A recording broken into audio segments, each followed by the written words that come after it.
Yo YouTube, what's up? It's Stan One Ali back with another video, and we got some good news today. Looks like there's some shots out of what looks to be a test mule of some sort, and I believe, as many other YouTubers believe, that it is a Z28. It looks like it has bits and pieces from a Z01 Ali, but it has some things that a Z01 Ali doesn't have. The major thing we can see, and pretty much the only thing that we can really see, is carbon ceramic brakes. GM has said they don't need carbon ceramic brakes. The brakes that they offer from Brembo they said the numbers are almost identical performance-wise from the brakes that come on the Z01 Ali. They said carbon ceramic brakes weren't necessary for their car. I know they offer carbon ceramic brakes for Z06, and the ZL1 is coming with carbon ceramic brakes. So they're not saying there's not a need for carbon ceramic brakes, but in that particular package for the Z01 Ali, the performance and the cost-wise, carbon ceramic brakes weren't necessary. Whole point of a Z28 is to be the fastest Camaro on the road. Fastest Camaro on the road for that generation, naturally aspirated. So if it's going to be faster than the Z01 Ali, maybe carbon ceramic brakes are necessary. Like I said, I'm a believer that Z28 is coming, and I've kind of thought about this. Nobody's really talked about it, so I'm just going to break it down. How easy I think it will be for Chevrolet to make a Z28. Basically, power and weight. A ZL1, ZL11 Ali, they're fully option vehicles. Especially ZL11 Ali, it's an option interior-wise ZL1. So you're not in race car territory with that interior. For example, there's a 2SS 1LE and a 1SS 1LE. Mine is a 1SS. 2017, they only came in 1SS. Now 2018, they come in 2SSs. A 1SS 1LE is technically faster than you want to say a 2SS because it's lighter. You will be able to achieve faster track times with a 1SS as opposed to a 2SS. I don't know if anybody's really tested this, but it is lighter. 2SS is heavier, maybe 40 pounds. But people know weight on the track, even drag racing, road course, it makes all the difference in the world. Because like people with 350 horsepower Miatas that are like LS swap, for example, those cars are rocket ships because they're so lightweight. Short wheelbase, so lightweight. Weight is such a big factor, especially in road course racing. And when you're carrying that weight around for a long period of time, it starts to fatigue you. And not necessarily fatigue the car, but it adds up. It adds up. It adds up. And even, for example, on downforce, when you're trying to push weight down a straightaway, it takes more power to push that weight. And speaking of power, I believe the Z28 has to be at least 550 horses. I think that would be enough as long as they shave enough weight to propel this car faster, especially naturally aspirated. You gotta think a supercharged ZL1, ZL11 Ali has some type of boost lag. Whether it's in the power band or not, it's not always at full boost. 650 horsepower is achieved at full boost, wide open throttle. That's just as simple as that. A naturally aspirated car, you don't have that boost lag. I'm not saying that you're achieving 550 horsepower at just as soon as you press the gas. No, it takes time to get to that power. Boost does help you get there, but if it's naturally aspirated and it's a performance motor, which I believe it should be, and for example, my LT1, throttle response and as quick as it gets in the power band, especially when you're in the right gear, it's incredible. And I think it'll have the same effect in a naturally aspirated LT2, LT3. I know they're using LT5, LT6 for the next Corvette motor, but I think let's put it right in between the LT1 and the LT4. So let's call it LT2, LT3.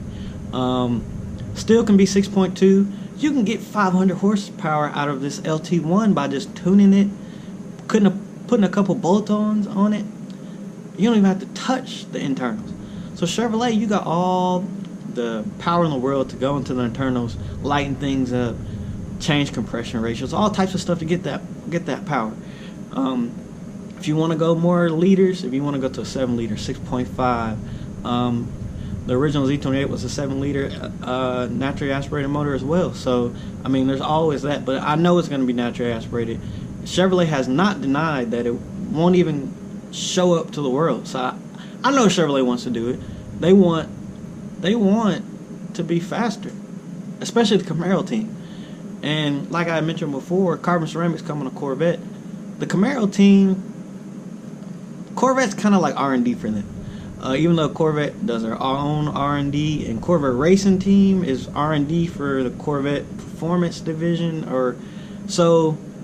But once it's proven and performed on a Corvette, Camaro eats off of that. So, for example, the carbon ceramic brakes, especially, I'm sure Brembo may have done some small tweaks. You never know, to those brake rotors and those calipers.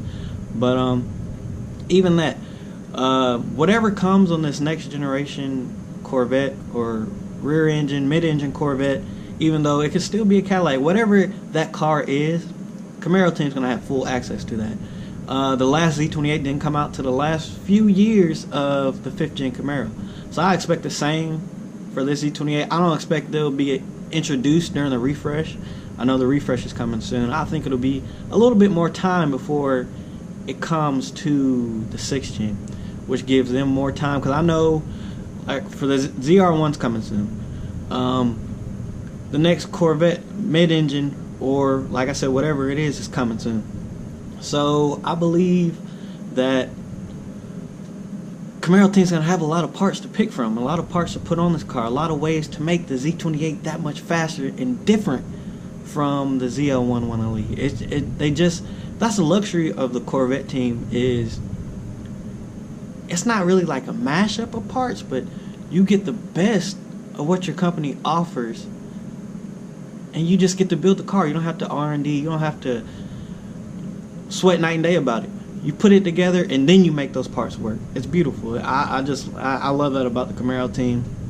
But like I was saying, weight.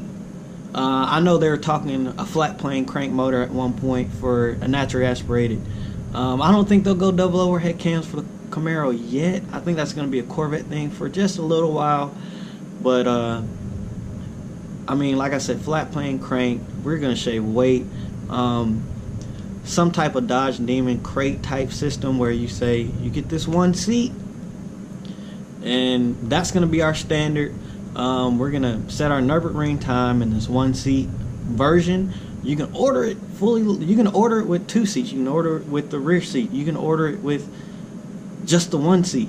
But we're going to give you the option for the 1 seat off the rip. Like I said, like a Dodge Demon crate type system. I believe the GT350, you can get it with no rear seat. So that's plenty of weight. Competition seats. Corvette comes with competition seats, which are supposed to be lighter. The ZR1 competition seats. Offer that as the 1 seat. Let's just cut the weight from that one seat already. Recaros, they're great. They're comfortable. They hold you in the car, but they're big. I don't know how much they weigh. I believe they're around 80 pounds maybe, but maybe a little bit more, maybe a little bit less. Don't quote me on that. But let's shave that. Competition seats, weight, and power. Like I said, at least 550 horsepower. You got the suspension pretty much. This platform is a good platform. Aero, but let's not put too much drag. I know downforce is a big part. But let's not put too much drag. If you can keep that weight down, you can get some good power. Like I said, you're gonna have to put some aero to get the power to the ground. It's just how it's gonna be, and you want the car to stay planted to the ground stable. But I just believe 550 horsepower, naturally aspirated, super lightweight. I mean, super lightweight. I believe that it's gonna be super lightweight, and just a track machine. Just make it a straight track machine. If Chevrolet can stick to that formula, which I know they will, they're not gonna make it supercharged. It'll be a done deal.